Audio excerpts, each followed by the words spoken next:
Assalamualaikum everyone, this is Guiding chapter number 9. Now we're going to discuss work output of the heart.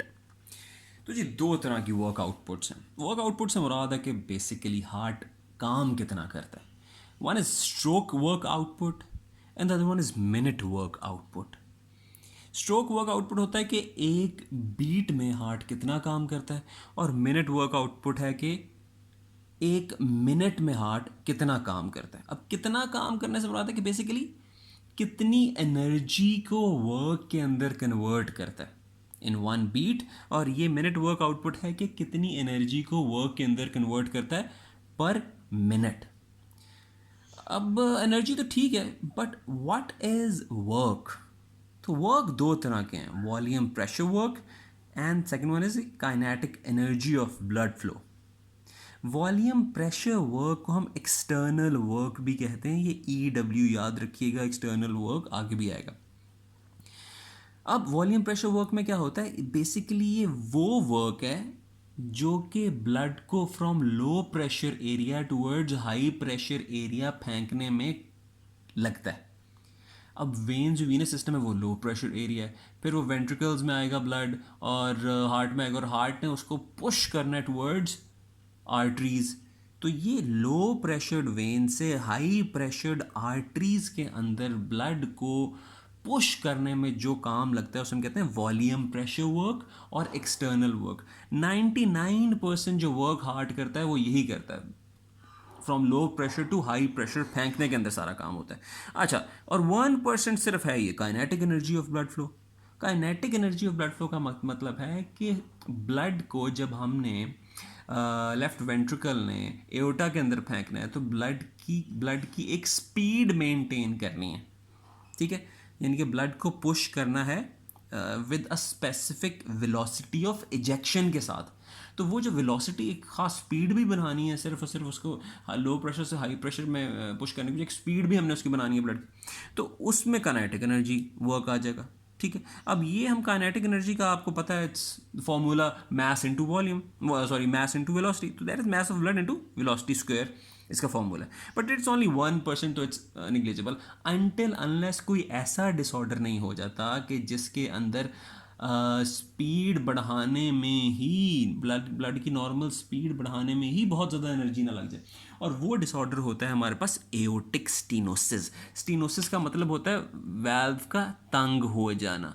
अगर ये aortic valve है normal, और ये aortic valve किसी भी disease की वजह से ऐसे तंग हो जाए, स्टीनोज्ड हो जाए, तो हम कहते हैं एओर्टिक स्टीनोसिस. अब ये एओर्टिक वाल्व है, यहाँ से वेंट्रिकल ने पुश करना है अगर ब्लड को, तो वो आसानी से पुश कर देगा, वो स्पीड अगर में बनानी है. मगर अगर एओर्टिक स्टीनोसिस हो गया है तो इन दैट केस ब्लड की वो स्पीड बनाने में बहुत ज़्यादा एनर्जी लग जाती है, वो वेलोसिटी बनाने में बहुत ज़्यादा एनर्जी लग जाती है. तो in that case total work का 50% काइनेटिक एनर्जी वर्क ले जाता है. ठीक है, नॉर्मली इट्स 1%, सिर्फ 1% एनर्जी लगती है, मगर उसमें फिर टोटल की 50% काइनेटिक एनर्जी वर्क में चली जाएगी. अच्छा, हमने वर्क भी डिस्कस कर लिया और stroke work output, minute work output भी डिस्कस कर लिया. ठीक, अब what is the efficiency of heart? Efficiency का मतलब है कि एनर्जी को वर्क, कितने % एनर्जी फाइनली वर्क के अंदर कन्वर्ट हो रही है, तो उसको हम कहते हैं एफिशिएंसी.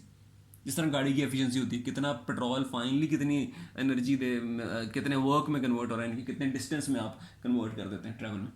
तो सेम ऐसे केस तो हार्ट की नॉर्मल एफिशिएंसी 20 to 25%, यानी कि जितनी एनर्जी हार्ट लगाता है उसका सिर्फ 20 to 25% फाइनल वर्क में कन्वर्ट कर सकता है.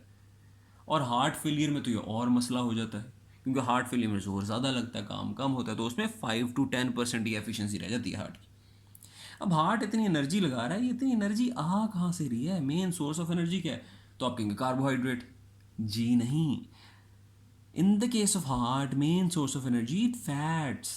हार्ट 70 to 90% तक एनर्जी फैट से हासिल करता है, जबकि सिर्फ 10 to 30% एनर्जी कार्बोहाइड्रेट से अदर सोर्सेज से हासिल करता है.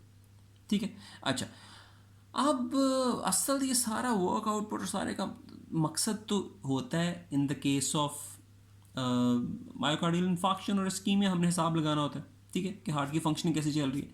तो असल हमने फाइनली ऑक्सीजन कंजम्पशन का हिसाब लगाना है कि कितनी ऑक्सीजन कंजम्पशन कर रहा है हार्ट. अब ऑक्सीजन कंजम्पशन का जो फार्मूला है ना, वो हम इस तरह हिसाब लगा सकते हैं, जितनी टेंशन ज़्यादा हार्ट में उतनी ऑक्सीजन का कंजप्शन ज़्यादा, पहली बात। और जितनी देर के लिए वो टेंशन मेंटेन रखनी होती है हमने, उतनी ऑक्सीजन कंजम्पशन ज़्यादा। ठीक है, तो इसलिए हम कहते हैं oxygen consumption is equal to tension into the time that for that specific tension has to be maintained. तो tension into time is oxygen consumption. अब टेंशन क्या हो गया भाई, आप सिंपल सी बात कहेंगे नहीं यार टेंशन तो प्रेशर होता है, तो बिल्कुल ठीक है। तो टेंशन की एक फैक्टर तो प्रेशर है, मगर दूसरा टेंशन का फैक्टर डायमीटर भी है। ठीक है, तो tension is basically pressure into diameter, या tension is directly proportional to pressure and also directly proportional to diameter. अब अगर कोई ऐसी डिजीज होगी जिसमें हार्ट का डायमीटर ही बढ़ गया, तो सेम अमाउंट ऑफ एनर्जी के लिए ज़्यादा टेंशन बनानी पड़ेगी हमें। ठीक है, तो जब हार्ट फेलियर के अंदर वेंट्रिकल्स का डायमीटर बढ़ जाता है, तो फिर ऑक्सीजन कंजम्पशन भी बढ़ जाती है। ठीक है, तो ये तो था वर्क आउटपुट ऑफ हार्ट, बड़ा क्विकली मैंने कराया। आगे जाके एक तो ग्राफ्स देखते हैं जिनको आपने पहले भी उनकी अंडरस्टैंडिंग है आपको, मगर let's discuss those specific graphs. अच्छा जी, अब ये ग्राफ, अब आप कहेंगे ये ग्राफ में क्या, तो फ़र्क सा नया सा ग्राफ है, बट इसकी सारी चीज़ें आपको पता है। अब इसके एक्स एक्सिस पे लेफ्ट वेंट्रिकुलर वॉल्यूम है और वाई एक्सिस पे लेफ्ट वेंट्रिकुलर प्रेशर है। लेफ्ट वेंट्रिकुलर प्रेशर या था 0 से फिर बढ़ता है 100 तक, 120 मिलीमीटर मर्क्यूरी तक जाता है।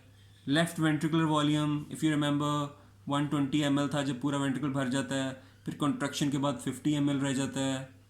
ठीक है, तो अब हम यहाँ से कहानी स्टार्ट करते हैं। ये माइट्रल वाल्व ओपन हो रहा है इस पॉइंट पे, यहाँ पे माइट्रल वाल्व क्लोज हो रहा है, यहाँ पे एओर्टिक वाल्व ओपन हो रहा है इस पॉइंट पे, यहाँ पे एओर्टिक वाल्व क्लोज हो रहा है। ठीक है, अच्छा अब यहाँ से कहानी शुरू करते हैं कि जी माइट्रल वाल्व जैसे ही ओपन होता है, जब माइट्रल वाल्व ओपन होता है इसका मतलब क्या है कि वहाँ पे वेंट्रिकुलर रिलैक्सेशन स्टार्ट हो रही है। यहाँ से वेंट्रिकुलर रिलैक्सेशन स्टार्ट हुई, यहाँ से मैं यूँ जाऊँगा, फिर यूँ जाऊँगा, फिर यूँ जाऊँगा, फिर यूँ आऊँगा, और ये साइकिल यूँ चलता रहता है। ठीक, तो वेंट्रिकुलर डायस्टली में यानी कि वेंट्रिकुलर रिलैक्सेशन के टाइम पे माइट्रल वाल्व ओपन हो जाता है। जैसे ही माइट्रल वाल्व ओपन होता है, तो माइट्रल वाल्व के ओपन होते ही क्या होता है, हार्ट में प्रेशर बढ़ता है, वॉल्यूम, पहले वॉल्यूम बढ़ता है। 50 ml वॉल्यूम था, वो 50 ml वॉल्यूम बढ़ के कितना हो जाता है 120 ml। और प्रेशर माइट्रल वाल्व जब ओपन होता है, चूंकि ये डायस्टली चल रही है, ये हार्ट रिलैक्स हो रहा है, रिलैक्स हुआ है और इसके अंदर फिलिंग हो रही है, तो प्रेशर 0 के पास ही रहता है, 0 to 3, 4, 5 मिलीमीटर मर्क्यूरी ही रहता है। ठीक है, तो ये डायस्टली है, माइट्रल वाल्व ओपन हुआ, इसके अंदर ढेर सारा ब्लड मूव कर गया, ब्लड मूव किया तो उसने प्रेशर नहीं बढ़ाया, देखो ये इसी लेवल पर रह रहा है, सेम प्रेशर के लेवल पर रह रहा है, मगर इसने वॉल्यूम 50 ml से 120 ml पे ले गया। अब 120 ml जैसे ही होता है तो उसके बाद जनाब हमारी डायस्टली ख़त्म हो जाती है, रिलैक्सेशन ख़त्म हो जाती है। अब जैसे ही रिलैक्सेशन ख़त्म होती है, हार्ट कॉन्ट्रैक्ट करना शुरू करता है लेफ्ट वेंट्रिकल, तो सबसे पहले क्या होता है, सबसे पहले माइट्रल वाल्व बंद होता है ताकि बैक फ्लो ना हो। जैसे ही माइट्रल वाल्व बंद होता है, तो फिर उसके बाद प्रेशर बढ़ना शुरू होता है, बढ़ता है, प्रेशर बढ़ रहा है, वॉल्यूम 120 ml है, प्रेशर बढ़ रहा है, वॉल्यूम प्रेशर बढ़ी जा रहा है, प्रेशर 0 से बढ़ के कहाँ तक पहुँच जाएगा 80 मिलीमीटर ऑफ मर्करी तक, मगर वॉल्यूम 120 ml ही रहेगा। वॉल्यूम कब तक 120 ml रहेगा, जब तक कि एओर्टिक वाल्व नहीं खुल जाता। जब एओर्टिक वाल्व खुलेगा तो फिर ब्लड मूव करेगा वेंट्रिकल से एओर्टा में, और फिर वापस वॉल्यूम कम की तरफ आएगा, ये वापस जाएगा इसको एरो इस तरफ बना हुआ। तो यहाँ पे माइट्रल वाल्व क्लोज हुआ, ये हार्ट ने कॉन्ट्रैक्ट करना शुरू किया, ये 0 मिलीमीटर से प्रेशर बढ़ाते ये 80 मिलीमीटर तक ले गया। ठीक है, और ये कॉन्ट्रैक्शन हो रही है, वॉल्यूम चेंज नहीं हो रहा है, इसे हम कहेंगे आइसोवॉल्यूमेट्रिक कॉन्ट्रैक्शन। तो ये जी बढ़ता गया, यहाँ पे जाके 80 मिलीमीटर ऑफ मर्करी पे जब वेंट्रिकुलर प्रेशर एओर्टिक प्रेशर से की मिनिमम वैल्यू से बढ़ता है, तो एओर्टिक वाल्व खुल जाता है। जैसे ही एओर्टिक वाल्व खुलता है तो क्या होता है, फौरन वॉल्यूम कम होना शुरू हो जाएगा। अब ये देखो एओर्टिक वाल्व खुलता है, वॉल्यूम ये देखो कम होना शुरू हो गया, यानी कि वॉल्यूम यहाँ था, ये वॉल्यूम वापस इधर आ जाता है, यहाँ से यहाँ पे आ जाता है वॉल्यूम, यहाँ से यहाँ पे आ जाता है। ठीक है, तो बट प्रेशर क्या होता है स्टार्ट में, आप देखें प्रेशर ऊपर गया था 80 तक, प्रेशर 120 तक जाएगा, यहाँ तक ये देखो ये 120, यहाँ 120 तक जाएगा और फिर वापस कम होना शुरू होगा। ठीक है, सॉरी, तो प्रेशर 120 तक जाएगा, यहाँ तक, ये देखो 120 यहाँ तक जाएगा और फिर प्रेशर कम होना शुरू होगा, फिर तो अब होता क्या है कि ये अब कॉन्ट्रैक्शन हो रही है, एओर्टिक वाल्व खुला, वेंट्रिकल कॉन्ट्रैक्ट कर रहा है, प्रेशर और बढ़ता जा रहा है 120 तक, ठीक है, मगर वॉल्यूम कम होता जा रहा है 120 से 110, 90, 70, ये देखो ये इधर जा रहा है फिर, ठीक है, और फिर फाइनली प्रेशर कम कम होते होते वापस, मैंने कहा था अराउंड 80 to 100, यानी कि 100 इसकी एवरेज लेते हैं ना हम, 80 और 120 और 80 की, तो अराउंड 100 पे जाके एओर्टिक वाल्व क्लोज हो जाता है। तो यहाँ पे जाकर जब एओर्टिक वाल्व क्लोज हो जाता है तो बस एओर्टिक वाल्व क्लोज हो गया, अब वॉल्यूम मज़ीद कम नहीं होगा क्योंकि अब तो वेंट्रिकल से आगे एओर्टा में जा नहीं रहा। अब उसके बाद क्या होता है, फिर ये रिलैक्स करना शुरू कर देता है, रिलैक्स करता जाता है। रिलैक्स करने में क्या, प्रेशर 0 था, प्रेशर कम होते होते सॉरी प्रेशर 100 था, 100 से कम होते होते प्रेशर 0 तक आ जाएगा, मगर वॉल्यूम चेंज नहीं होगा क्योंकि मज़ीद वॉल्यूम तो कम नहीं हो सकता। तो करते ये सारी हो गई है आइसो वॉल्यूमेट्रिक रिलैक्सेशन। अब ये है यहाँ से यहाँ तक पीरियड ऑफ फिलिंग, यहाँ से यहाँ तक है पीरियड ऑफ इजेक्शन, यहाँ से यहाँ तक है आइसोवॉल्यूमेट्रिक कॉन्ट्रैक्शन, यहाँ से यहाँ तक है आइसोवॉल्यूमेट्रिक रिलैक्सेशन। अब मेरे को स्ट्रोक वॉल्यूम कितना है, स्ट्रोक वॉल्यूम होता है 120 और 50 ml का डिफरेंस, जितना कि हार्ट पंप करता है आगे, तो यहाँ से यहाँ तक ये स्ट्रोक वॉल्यूम है, ये सारा ये स्ट्रोक वॉल्यूम, ये देखो स्ट्रोक वॉल्यूम, ठीक है। अभी इस वक्त ये इस ग्राफ से बताने का मकसद क्या है, ये तो हम पहले भी किसी और तरीके से ग्राफिकल या अलग से डिस्कस कर चुके हैं पिछले 1-2 लेक्चर्स में। ये बताने का मकसद ये है EW, ये क्या था, एक्सटर्नल वर्क, जो हार्ट काम कर रहा है लो प्रेशर से हाई प्रेशर की तरफ ब्लड को फेंकने के लिए। तो ये जो तमाम एरिया बन जाता है ना, ये तमाम एरिया सिग्निफाई करता है एक्सटर्नल वर्क को, कि हार्ट काम कितना कर रहा है।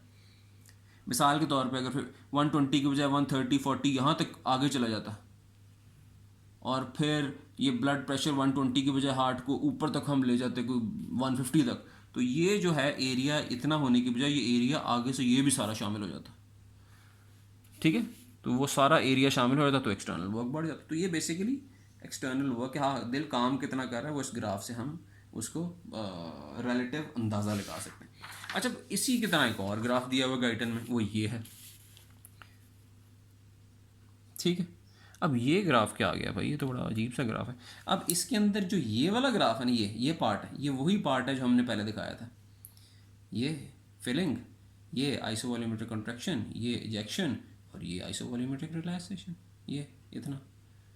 तो ये तो ठीक है इतना है, मगर ये फिर बाकी सारा ग्राफ क्या है, ये बाकी सारा ग्राफ मैं आपको बताता हूँ। ये जो नीचे वाली लाइन है ना, ये वाली लाइन, ये डायस्टोलिक प्रेशर्स हैं। अच्छा जी, ये क्या होता है, अच्छा तो फिर ये ऊपर वाली लाइन क्या हो गई है, ये सिस्टोलिक प्रेशर्स हैं। नीचे वाली लाइन डायस्टोलिक प्रेशर्स, ऊपर वाली लाइन सिस्टोलिक प्रेशर, और बाकी बीच वाला तो आपको पता है। और ये पीई क्या है, ये मैं एंड में आपको बताता हूँ, ठीक है।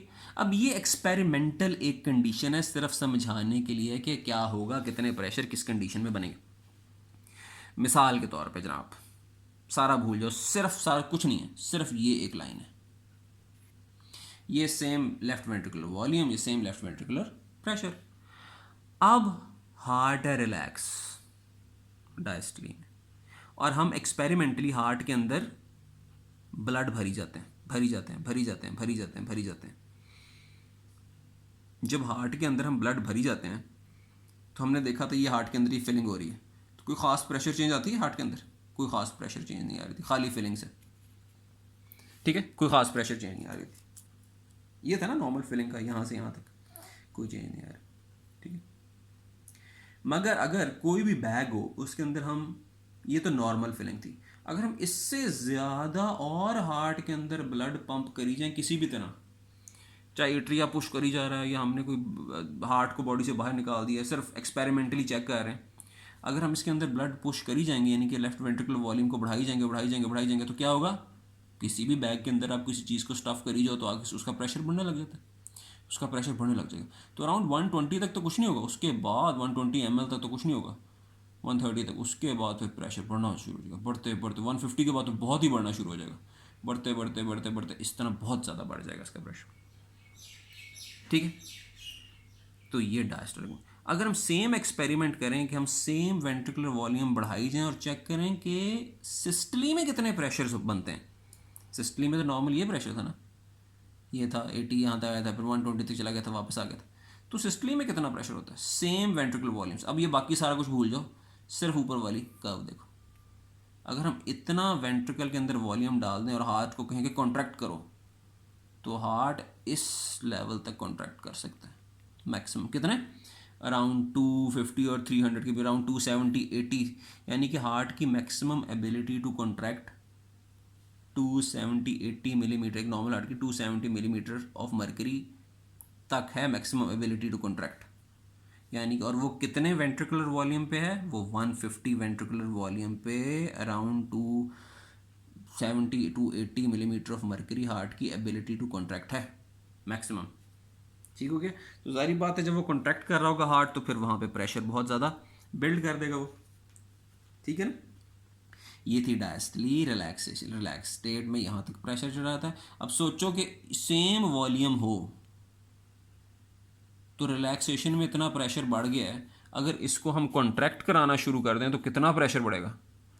तो वो तो मिसाल के तौर पर 150 अगर ml हम हार्ट के अंदर स्टफ कर देते हैं तो प्रेशर होगा यहाँ तक तकरीबन, ये मान जाएगा कि 20-30 मिलीमीटर मर्करी। 200 हम दे देते हैं ml भर देते हैं हार्ट में, तो डायस्टली में इसके अंदर प्रेशर बन जाएगा 50-60 मिलीमीटर मर्करी। मगर उसके साथ हम हार्ट को कहेंगे भाई कॉन्ट्रैक्ट करो, तो वो तो बहुत ही, यानी कि डायस्टली में इतना प्रेशर बन गया 50-60 मिलीमीटर ऑफ मर्करी, तो सिस्टली में तो फिर बहुत ही प्रेशर बढ़ जाएगा, 200-250 मिलीमीटर ऑफ मर्करी तक पहुंच जाएगा। ठीक है।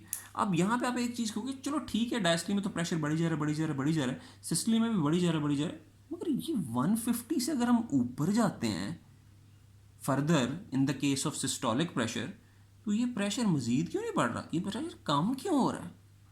कम इसलिए हो रहा है कि आपको अगर याद हो, एक्टिन और मायोसिन फिलामेंट्स का जो ओवरलैप होता है एक दूसरे के ऊपर, वो एक आइडियल ओवरलैप हो तो फिर मैक्सिमम फोर्स ऑफ कॉन्ट्रैक्शन होती है।